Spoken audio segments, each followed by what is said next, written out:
Welcome to This Explainer. Okay, today we are going to do something seriously fun and honestly deeply fascinating. We're going to peel back the layers of a massive culture-defining hit song. But we're not just stopping at the celebrity gossip or, why the chorus is so catchy. We're starting with a viral pop drama that fueled the track, then we're jumping straight into the producer's recording software. And finally, we are journeying deep inside the human brain to figure out the actual biological mechanics of how we process the music we hear. So buckle up because it is a wild ride from the Hollywood tabloids right down to the temporal pole of your brain. Here's our roadmap for today. We'll kick things off with the drama behind the hit, compare some chords and tempos, and break down the song's production. Then we'll shift gears entirely into how our brains process music and wrap up with the physical impact of musical training. All right, part one, the drama behind the hit and decoding those lyrics. So when Miley Cyrus dropped her track Flowers back in 2023, it ignited this instant, totally viral pop culture narrative. Fans everywhere were absolutely convinced it was a direct message to her ex-husband, Liam Hemsworth. Right there in the very first verse, she sings, "Built a home and watched it burn." People quickly pointed out that this isn't just a metaphor. It's a very real, very tragic nod to the 2018 Woolsey fires that literally destroyed the Malibu home they shared. It's this one line that instantly grounds what is otherwise a bouncy pop anthem into a very real, very public history. But it wasn't just the lyrics. Fans immediately zeroed in on these wild coincidences that basically acted like rocket fuel for the song's debut. First off, Flowers was officially released on Liam Hemsworth's 33rd birthday. Yeah. Second, people noticed the music video seems to heavily reference this awkward, viral 2019 Oscars red carpet interview where Hemsworth mistakenly thought a reporter's compliment from Miley was actually meant for him.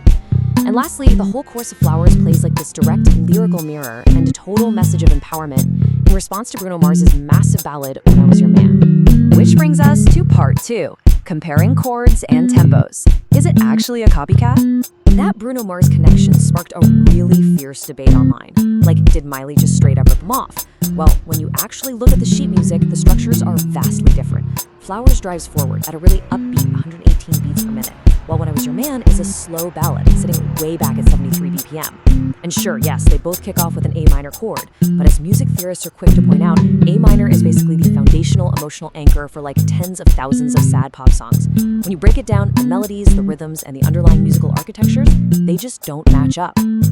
Moving on to part three, layering the song production inside the studio.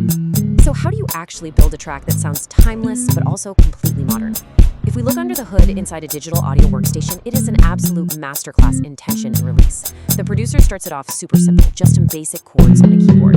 Then, to build anticipation, they throw in this tense, shifting chord right before the chorus hits. Boom. The drums kick in using this pulsing, choppy effect called sidechain compression, and it drops right into a driving dance beat. To top it all off, they layer in these lush, 70s-style strings absolutely soaked in a vintage echo effect, giving the whole track this massive cinematic room feel. But you know what truly elevates a production like this? It's this concept producers call ear candy. These are microscopic, almost imperceptible little sonic elements just tucked away, hidden in the mix.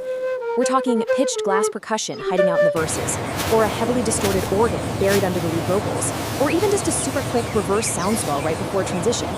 It's crazy, because these tiny little layers are what actually trick our brains into feeling the groove, mostly without us ever consciously registering that they're even there.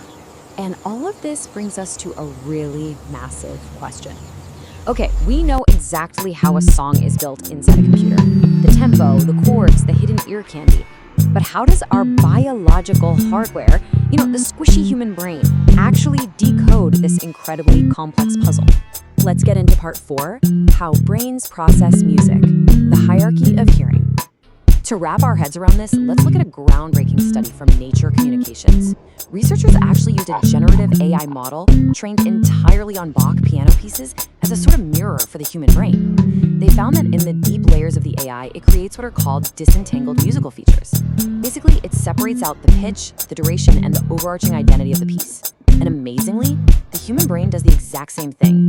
We don't just passively hear a giant wall of sound. Our neural pathways are actively untangling all these separate features just to make sense of the music. Researchers actually mapped this exact journey by placing electrodes directly on the surface of the brain.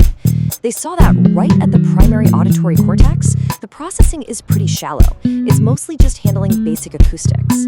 But as that signal travels much deeper into regions like the temporal pole, the processing gets incredibly complex. This is the exact spot where your brain uses those disentangled features we talked about to understand the song. It stops being just random noise and becomes a cohesive piece of art. Which leads to part 5, the impact of musical training, musician versus non-musician. So naturally, you gotta wonder, does learning an instrument actually change your biological wiring? Well, researchers tested a person's context window, which is basically how much past music the brain uses to predict the very next note. For non-musicians, their brains plateaued at about 100 notes.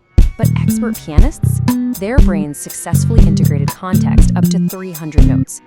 Literally, their hardware had physically adapted to hold and process vastly larger amounts of data all at once. This kind of intense training literally alters how the brain is organized. While non-musicians show pretty generalized brain activity when listening to a song, musicians show this highly refined structural process. They actually exhibit strong left hemisphere lateralization. That means their brains are actively recruiting the left frontal cortex, the area usually associated with complex logic and syntax, just to decode those long-term musical expectations. Which leaves us with this final thought.